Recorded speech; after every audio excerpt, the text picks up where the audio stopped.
Բարի երեկո, սիրելի բարեկամ, դարձյալ միասին ենք Աստվածաշունչը Սուրբ Գիրքը մեր կյանքում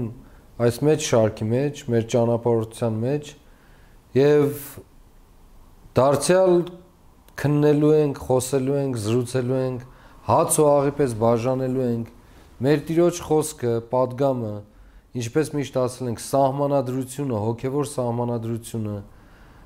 որը կոչվում է լեռան քարոզ կամ երանիների քարոզ։ Եվ այսօր մենք խոսելու ենք այն կարևորագույն արտահայտություններից մեկի մասին, որ մեր Տերը իր այդ ամբողջ սահմանադրությունը հռչակելու շարքին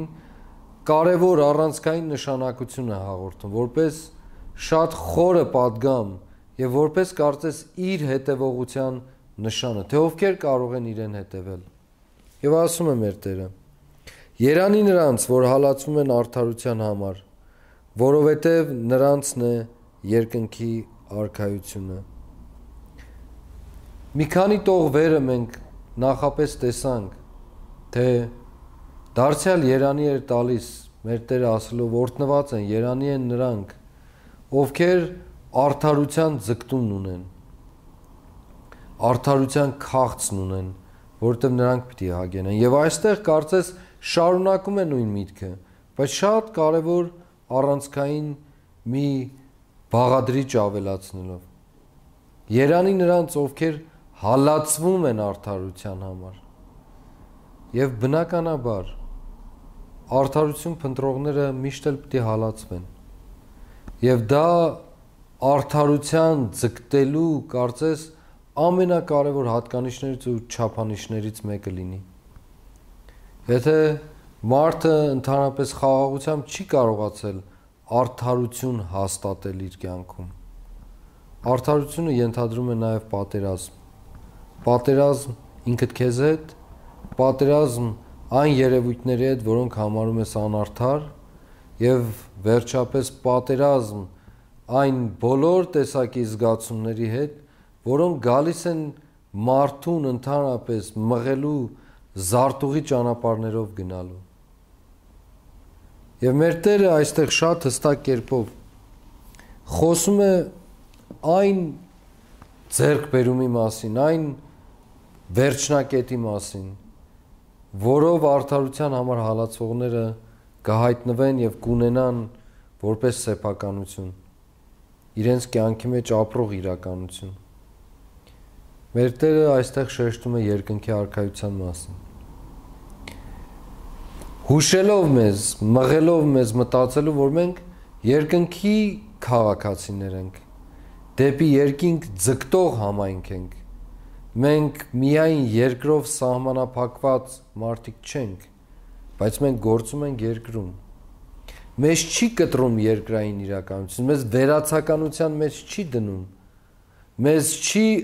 պատրաստում անգործության, ասելով, որ ոչինչ պետք է անեք եւ դուք կստանաք երկնքի արքայություն։ Ինչպես շատ հաճախ սխալմամբ կամ ծաղրանքով մեզ վերաբերում են մեր նկատմամբ դիտավորություն ունեցողները, քրիստոնյաներիս նկատմամբ, կամ տգետները, կամ նրանք, ովքեր չեն ցանկանում խորությամբ տեսնել, թե ինչի մասին է խոսում Հիսուս։ Երկնքի արքայության ձգտումը մարդու բնական զգացումն է։ Ինչպես մեր հայրերն ասում են, մարդը բնականից ցանկանում է վերադառնալ իր բնական միջավայրը։ Մենք այդպես փնտրում ենք այս երկրի վրա նաև։ Մեր բնական տեղն ու միջավայրն ենք փնտրում։ Մենք ընկերներ ենք գտնում, որոնք բնական հարաբերության մեջ ենք հայտնվում միմյանց հետ։ Նույն վայրկյանին ենք ընկերանում։ Մենք այնպիսի միջավայրում ենք փորձում ապրել, որ մեզ է հարազատ, եւ անընդհատ ձգտում ենք այնտեղ վերադառնալ, անկախ թե ինչ պայմաններ են դրանք։ Հեռու երկրներ ենք մեկնում, բայց անընդհատ կարոտում ենք մեր սեփական ծննդավայրն ու երկիրը։ Այսինքն մարդը այդ ներքին կոչումը, հրավերն ունի վերադառնալու անընդհատ իր բնական վիճակին, ետ գնալու իր բնական վիճակին, ինքը ընտրելու իր այդ բնական միջավայրը, որտեղ շատ հանգիստ ու հարազատ է իրեն զգում։ Այդպես է նաև մեր երկնքի արքայության խոստումն ու հրավերը։ Բայց նորից եմ շեշտում, որ դա երբեք չի ենթադրում չգործել երկրում, այլ հակառակը, հենց սրա մասին է խոսում մեր Տերը։ Գործելու, անդադար գործելու, անվախորեն, քաջորեն գործելու, այն արդարության մեջ ձգտումը, որ Աստծուց է եւ Աստված է, հալածվելու նույնիսկ պատրաստ լինելու դրա համար։ Եվ այդ գործողություններն են, որ մեզ տանում են դեպի երկնքի արքայության ժառանգությունը։ Ձգտումը, տեսիլքը դեպի երկինք, գործողությունն ու գործը այս երկրի վրա։ Այստեղ, հիմա, որովհետև մենք տարածության, ժամանակի եւ պատմության մեջ ենք գտնվում։ Եվ մենք չենք կարող անտեսել այն իրականությունը, երես դարձնել այն իրականության կամ դեպքերի իրադարձությունների նկատմամբ, որոնք կատարվում են մեր շուրջը։ Մենք ենք առաջին պատասխանատուն այդ բոլորին։ Մենք, եթե գիտենք արդարության մասին եւ զգում ենք եւ ապրում ենք եւ փորձում ենք վկայել մեր Տիրոջ խոսքի մասին,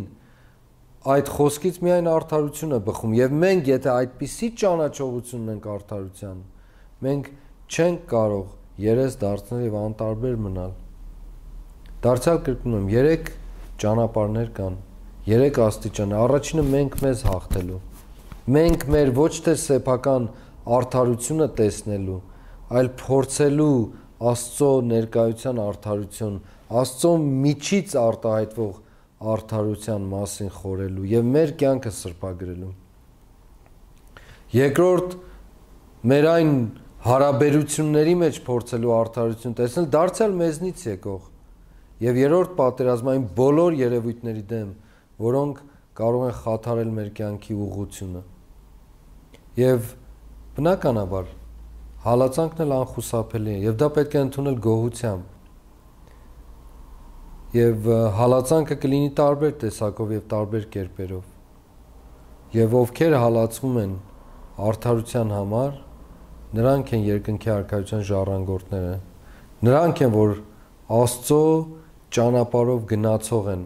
որովհետև ինքը եւս հալածվեց իր բերած արդարության համար, խաչվեց, թաղվեց, բայց չպարտվեց եւ չհաղթվեց, այլ հաղթանակեց։ Նույն ճակատագիրը նաեւ մեզ է տրված, նույն ճանապարհն ու նույն ոտնահետքն ու ընթացքը մերն է, սիրելի ժողովուրդ։ Եվ թող Աստված պահի մեզ, խաղաղության մեջ պահի, եւ թող որ երկնքի արքայության ժառանգությունը այն միջոցով ինչպես հրավիրում է մեզ մեր Տերը, եթե ցանկանում եք արդարություն, պատրաստ եղեք հալածվելու համար եւ թող այդ ամբողջ իրականությունը դառնա ճշմարտություն մեր կյանքում։ Ամեն։